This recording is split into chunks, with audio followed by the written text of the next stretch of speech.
My name is Joshua. Welcome to Property Trends House Tour number 22.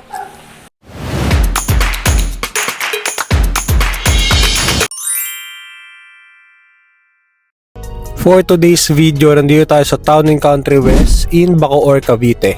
And excited na nga akong ipakita sa inyo itong 4-bedroom ready for occupancy duplex by Rainwood Development Corporation.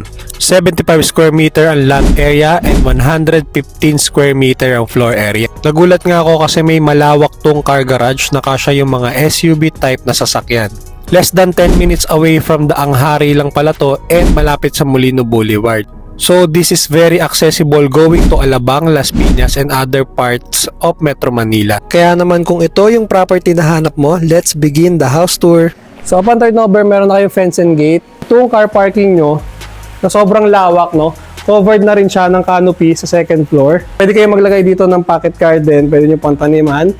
And sobrang stylish lang nung design ng duplex na to, no? So ito, may mga stone na design dito, guys. Tara, pasok tayo. Open layout space ng living and dining area. So, unahin muna natin itong living area. So, dito, meron na rin kayong stylish na media wall. Mga wooden panel na rin dito na ginamit. Tapos, ilalagay nyo na lang dito yung TV nyo. So, yan, may mga extra cabinet pa sa mga lagayan. Tapos, ang lalaki pa ng window dito. So, hindi siya kulob na kulob. Tapos dito, pwede kayong maglagay ng sofa, tapos table. Yan. Para ma-enjoy nyo ng family nyo. So, lawak lang din, no? For only 7.9 million, guys, no? Meron na kayong 4-bedroom na sobrang lapit sa Metro Manila, guys. So, ito, dito pala yung dining area nyo, guys. Tapos sa left side, yung kitchen. So, 6 to 8 dining set seater, pwede kayong maglagay dito, guys. Tapos, meron pa kayong service area sa likod. So, yan, check muna natin tong kitchen area nyo. So, sa kitchen area, guys, ito, granite na yung ginamit dito, guys. Tapos, may mga built-in modular cabinet na dito na ginamit. Ayan, sobrang quality niya. Tapos, sink. Ganda ng sink nila dito na ginamit. Dito pwede yung cooktop. Tapos, dito may abang na kayo for range wood sa exhaust. So, yan. Ang ganda niya. Tapos, dito sa baba, sa right side ko, guys, nandito yung powder room. So, yan. Ganito siya kompleto, with toilet, bidet, tapos sink, salamin. So, ganda. Sarado natin. Tapos guys, dito, before natin tingnan yung service area, dito sa baba, meron kayong ground floor bedroom. So, yan. So, perfect to kung may mga senior kayo sa bahay or bisita. Dito, pwede kayong maglagay ng single bed or small bed dito. So, kasya siya. Maluwag pa.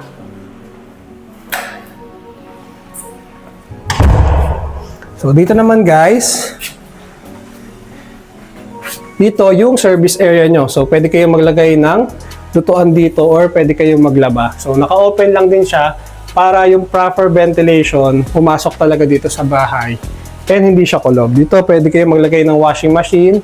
Included na rin yung mga CCTV camera. So, ayan. Sa mga common area, may mga CCTV camera na naka-install. So, kompletong-kompleto na to guys. Lilipatan nyo na lang.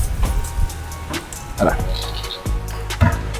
So, sa mga hindi pa nakasubscribe guys, please subscribe to my YouTube channel, Property Trends. No? Almost weekly nag-upload kami ng mga bagong bahay.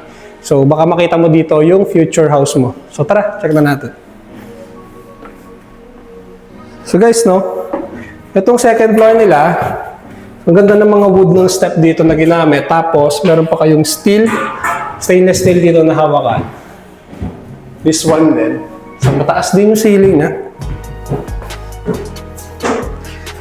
Tapos dito guys, sa second floor, naka-tiles na kayo dito na parang wood textures din, no. So, ihuli na natin yung master's bedroom. Check muna natin itong unang bedroom.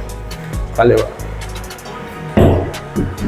So, this one is your common bedroom. Single size bed dito, pwede. Tapos, included na rin to floor to ceiling cabinets. So, yan. Ganda niya lang guys. Marami kayong malalagay. So, ito may mga sliding window na rin dito, bintana. Tapos, meron na rin yung provision for box type aircon. Tara, check natin.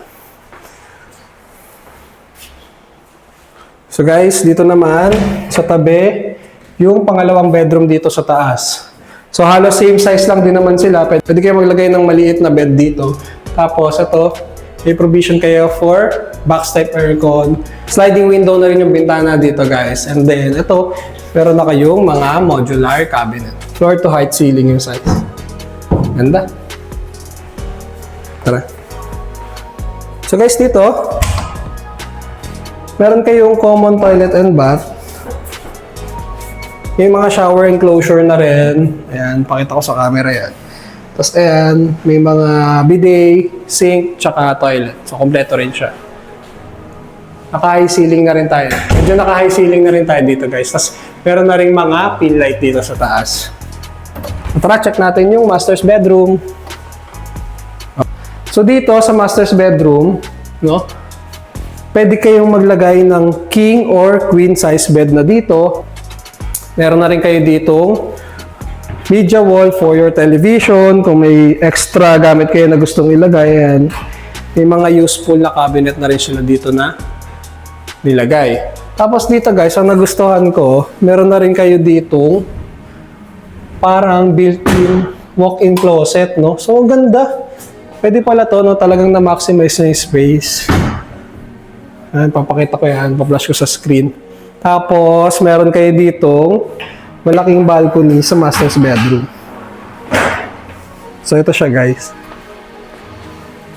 Naka-stainless na rin to. Tapos, naka-tempered glass na rin yung balcony nyo. Yan, sobrang stylish yan. Pati nandito rin sa... Yan, may mga stone accent na rin dito. Tapos, stainless steel na accent. So, yan.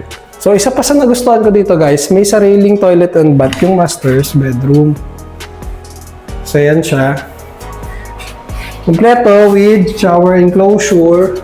Ayan, shower.